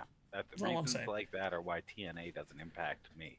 Yeah. Well, the funny thing is, like, I was watching it every week. I was like, this ain't bad. They got New Japan. They got Mix. No, you weren't. But then, like, I bought a pay-per-view, and then on the pay-per-view, they said it's blocked in Japan. But you took my money. I was fucking hustled. That's not $10,000. That's $10 you stole from me. Or not 1,000. I don't know how fucking numbers work. That's not a 1,000. That's the $10 you stole from me, you sons of bitches. Yep. Yeah. And then you're still going to go back. I might. It's only $10. I mean, we've been ripped off more. So, I mean, do you remember what was it? Shit, was it ECW One Night Stand? No, not One Night Stand. December to Remember? What was that one WWE pay-per-view that ended like an hour and 45 minutes early? There was a WWE pay-per-view that was fucking horrendous. That was, remember back in the day, the pay-per-view, you could, like, if it sucked, you could ask for your money back? I never did except for that one. I think it was ECW December to fucking Demolish or some shit. Yeah. I was like, because the thing is, I was a sports reporter at the time, so I ordered a lot of pay-per-views. That's like streaming services for old people. And I was like, yeah, dude, I will never order a pay-per-view if you charge me for that again. And they looked and they're like, you spend about $500 a month on pay-per-views. All right, we'll just take it off. You know what I mean? Mm-hmm. But yeah. Anyway, wrestling has ripped us off before. Give me my $10, Impact. And congratulations on 1,000 episodes. So, hopefully we get to see some cool shit. Plus, we got to see the cleaner there. We got to see they worked. Also, one more compliment for Impact, because I was kind of shitting on them for $10. I think Pro Wrestling Noah and New Japan have a bad relationship. I think New Japan and AEW have a bad relationship. I think Impact works with other companies the best. I think Impact works 100%. Like, are we taking their full history into account for that? Or are we just recently. Recent history? I mean, I was thinking within the last year or two. Recent. All right. Yeah, we don't want to go too far back, otherwise we might reach Okada. Oh God, you're right. I forgot about that Okada. Yeah, you jumped real quick on that. TNA's great at working with other people. Maybe Impact. Recently there were. Yeah, we better forget the past, otherwise it looks real bad. Do you remember how many people they passed up on? Like, you could make a list. They had like TNA, a Hall of Fame. If you go back in times, is one of the dumbest companies in pro wrestling history to have survived. They keep fighting. They keep moving forward. They keep finding investors. So congratulations. There you go. All right. Buy or sell. Taking stock. All right. Buy or sell. The clickbait will be buy or sell PWI, a.k.a. shills. I'm just tired of it. Sell it. It's just like Disney. It's an IP that they did not create, and they're just edgy for the sake of edgying. And I'll throw in shills. If you do not have to watch us, but if you watch someone that only defends one company and shits on another, you don't need to watch it. It's a waste of everyone's time. So I am selling shills. It almost gets to the point where, like, if I know you have no standards, like, obviously it's more of an online situation, but I just assume you're dumb. If you're like, this company does everything great and the other company does everything bad, I just walk away and assume that you eat glue. It's like, all right. Good luck with that. It's like, I hate CM Punk. Ooh, CM Punk's coming back. Oh, I love Edge. Oh, I hate Edge. I hate Jade Berg. Oh, I love Jade Berg. I still hope Edge doesn't show up and just join into the Christian thing. No, I think he'll join in and be a face and just get over. I hope he doesn't. He's gonna be an Impact star. What I mean by that is not going to Impact. My favorite things in wrestling. Oh, 100%. And I don't want to see it ruined. No, Edge is going to come out and be like, look at me, I'm a hero. And he's going to spear and get pushed to the fucking moon. And everyone's going to be like, yay! And then I'm going to chant, TNA, TNA. And yeah, never go full Dixie. Never go full Dixie. But yeah, he's showing up. Do you think he shows up in New York? What match could he show up in New York? I hope he does. I'm selling Edge. I fucking hate Edge. I know it's unpopular. I've always hated Edge. How are you going to jump on my shtick of disliking Edge and just sell it as your own? Dude, I've been hating Edge forever. I've been hating Edge forever. Oh God. In fact, I don't even know if it was last podcast or if I was off air that I ranted about my hatred of Edge and the fact that Edge could have stopped. Because Edge likes to go out and say, oh, yeah, I didn't want to do the Lita live sex thing. Lita didn't want to, and I didn't want to either, but we had to. Bullshit. You were a big enough star at the time that if you had said no, you could have shut it down. You wanted to do it. Don't lie. Fucking wanker. Fuck you, Edge. What do you think he runs in New York? Because he could probably run in. What match would Edge run in? I mean, he could help Sammy G. Oh, man. I mean, he could go to Christian Cage Lucha, but I don't think he's going to appear on Rampage. especially considering Rampage is taped and not live. So Edge could go MJ. He could challenge MJF if he wins. He could spear Chris Jericho or Sammy Guevara. He could challenge John Moxley. He ain't got to challenge Claudio and Eddie because that means that fucking rich boy has to actually go to Japan one day. Fuck you, Edge. I don't think he shows up yet. You don't think so? I don't think he shows up yet. Yeah. How many people do you think are going to be like, oh, he's a WWE reject? I'm so great CM Punk is back. All I know is I've seen way too many people that are like, oh my god, I hope that he goes to AEW because I really want to see Edge and Christian versus Jeff Hardy and Matt Hardy again. God, they could have a table match with them and then mix in like FTR or the Bucks. Wouldn't that be a great match, lads? I'd love to see it. What's with the accents? Well, I was imagining a wanker in my head, so I had to be a wanker. Understand. Yeah. Edge, go to Impact. They just had 1,000 episodes. You'll be good. Yeah, go there, Edge. Edge, do not come and fuck what Christian's doing up. It's beautiful. Yeah, it's beautiful. If he shows up, I hope Edge cuts a promo. You know, let's buy. We're really high on Christian. Let's buy Christian. Team Christian all the way. I can't buy Christian because I never sold it. Yeah. Well, you don't have to sell. Buy and sell means you're like just putting your money in. You're investing stonks. Do you even know how the stonks work? What are you doing with your fucking raccoon Wrestle AM pay? Are you fucking buying trash? I buy a lot of fast food.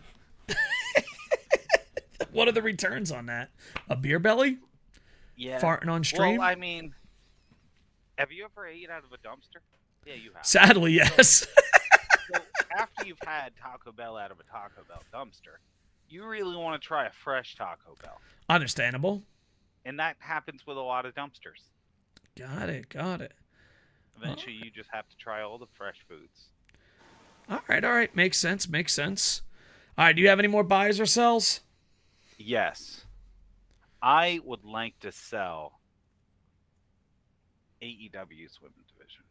Yeah, it was pretty rough. The thing is, it doesn't have to be rough. It doesn't have to be. It's being booked like garbage.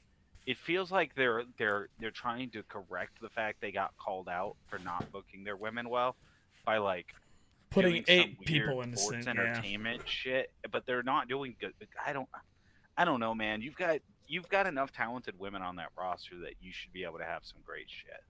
I agree. Sell that. I do want to buy something else though. All right, what do you want to buy? If you had told me this was going to be something that would get over like it has with me before it happened, I never would have believed you. Ricky Stark's manager gimmick is fucking hilarious. The fact that dude, I don't remember if it was a Dynamite or a Collision, but it's Big Bill's match. They come out to Ricky Stark's music. Ricky Stark's getting on the turnbuckle, everything, and one of the commentators is like, this has to be the first time I've ever seen a manager with such an elaborate entrance. And it killed me. I love it. I think it's been so fun watching him be the quote-unquote manager of Big Bill. Yeah. It's not bad. Buy Will Ospreay, but that's obvious. Can't put any more money into Will Ospreay, you know? The fucking bank's like, you're putting too much in. I'm like, put more in. We're pretty much permanently buying Will Ospreay until he disappoints us. Yeah. Sell. What else can we sell? What can we buy and would sell? Any more? I think that's it. Is this the longest episode of Wrestle AM ever? It is. Dude, if we go 2 more minutes, it's our first ever 2-hour episode. Well, I think it's going to take you longer than 2 minutes to end the podcast anyways, so. All right, that's a lock. All right, then, you know what? I'm buying. I don't know, man. You don't even know what you're buying. I'm trying to stall. I want to have the record. I'm buying 2-hour podcast. That's what I'm buying, okay? All right, fuck 1-hour podcast. I'll tell you what I'm doing. All right, what are you buying? I'm selling the number of titles right now. Oh, definitely. There's too many belts. There's too many. I don't want to see so many belts. God, you've got so many belts. You look like KocoSports stream on YouTube. It's ridiculous. It is ridiculous.